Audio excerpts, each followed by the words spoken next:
नादान छोटा हाथी। एक बहुत घना जंगल था। उस जंगल में कुछ जानवर आपस में मिलजुल कर रहते थे, जैसे शेर, लोमड़ी, हाथी, घोड़ा, खरगोश और कौवा। एक दिन हाथी के छोटे बच्चे को खेलने का बहुत मन हुआ और वह कौवे से जिद करने लगा। मुझे खेलना है, मेरे साथ कोई खेलता क्यों नहीं? मुझे खेलना है। कौवा बहुत बूढ़ा हो चुका था। अरे मैं नहीं खेल सकता, लेकिन मैं तुम्हारी मदद करता हूँ। बाकी जानवरों को बुलाता हूँ, तुम्हारे साथ खेलेंगे। हाँ, ये ठीक रहेगा। इस तरह से कौवे ने बाकी जानवरों को बुलाया और कहा, आ जाओ, कुछ देर खेल लो। देखो छोटे हाथी का बहुत दिल कर रहा है। और इस तरह बाकी जानवर भी आकर खेलने के लिए मान गए। पर हम क्या खेलें? खरगोश ने पूछा। मैं बताता हूँ, मैं बहुत बूढ़ा हो गया तो खेल नहीं पाऊंगा, आप लोग खेलो। पर करना क्या है? बताता हूँ। मैंने आसपास बहुत से संतरे छुपा दिए हैं।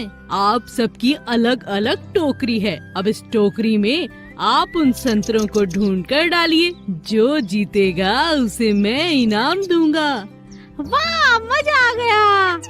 सभी बहुत खुश हुए और खेलना शुरू किया। छोटे हाथी को बहुत जल्द संतरे मिल गए, मगर उसकी छोटी सी टोकरी में एक बड़ा सा छेद भी था, जिसे उसने नहीं देखा। जैसे ही हाथी उसमें अपना संतरा डालता, टोकरी से वह बाहर निकल जाता।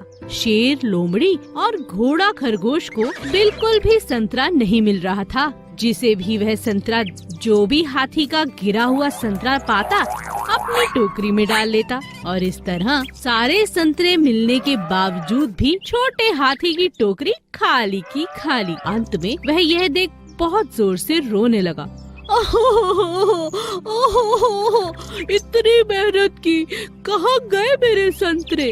अरे रोना बंद करो, क्यों रो रहे हो? मैंने इतने सारे संतरे ढूंढे, पर यहाँ तो एक भी नहीं है। यह सब देख सभी जोर जोर से हंसने लगे।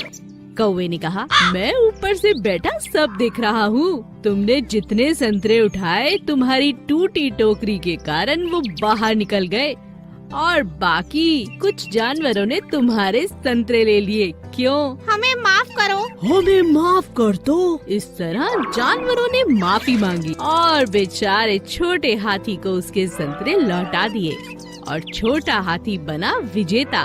मैं बहुत खुश हूँ, मैं जीत गया। समझदार बंदरिया। एक दिन एक कबूतर बड़े मजे से दाने चुग रहा था। तभी उसने देखा कि कोई जोर जोर से चिल्ला रहा है, बचाओ बचाओ। ये कौन चिल्ला रहा है? अभी चल कर देखता हूँ। कबूतर उड़ता हुआ सीधा उस आवाज की तरफ जा पहुँचा तो उसने देखा कि ये आवाज एक बंदर की है। अरे भाई बंदर, तुम्हें क्या परेशानी है? तुम इतना क्यों चिल्ला रहे हो?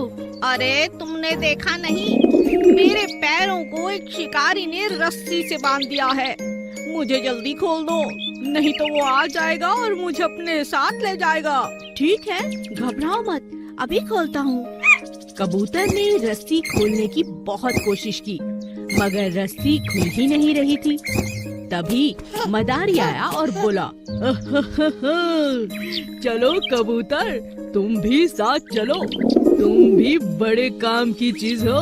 बंदर की मदद करते करते अब कबूतर भी फंस चुका था। मदारी दोनों को अपने साथ लेकर चलने लगा। उन्हें जाते हुए एक दूसरी बंदरिया ने देख लिया। चलो उन्हें बचाती हूँ, ये मदारी इन दोनों को अपने साथ ले जाएगा। बंदरिया ने चुपके से अपना छोटा सा बच्चा रास्ते में रख दिया। अरे इतना छोटा बच्चा, इसे भी ले चलता हूँ अपने साथ। जैसे ही मदारी ने बच्चे को पकड़ने के लिए बंदर को पेड़ से बांधा, बंदरिया ने बड़ी चुस्ती के साथ उसे खोल दिया और अपने बच्चे को उठाकर एक पेड़ पर चढ़ गई। मदारी के बच्चे, आया मजा। मगर अभी भी मदारी के हाथ में कबूतर था। लेकिन जैसे ही मदारी ने पीछे मुड़कर देखा कि उसका बंदर गायब है। वह हैरान हो गया और गलती से उसने अपना हाथ खोल दिया और कबूतर उड़ने लगा। अरे ये भी उड़ गया, अब मैं क्या करूं? तीनों शिकार हाथ से निकल गए। ये शैतान बंदरिया, इसकी वजह से आज मैंने बहुत नुकसान उठाया है। जैसा कोई करता है वैसा ही भरता है, समझे? एक गांव में 4 गायें थी। वह बहुत अच्छी दोस्त थी। वह हर काम एक साथ करती थी, एक साथ चारा खाती थी, एक साथ जंगल की सैर करती थी। वो जो भी करती मिलकर करती। उनकी दोस्ती पूरे जंगल में मशहूर थी। उनकी इसी एकता की वजह से कोई भी जंगली जानवर उनके पास आने से डरता था, क्योंकि सभी जानते थे कि किसी एक गाय पर भी हमला हुआ तो बाकी की गायें दोस्त को बचाने की पूरी कोशिश करेंगे और दूसरे जानवर को छोड़ेंगी नहीं। इसी डर से जंगल का बड़े से बड़ा जानवर उनका शिकार करने से बहुत डरता था।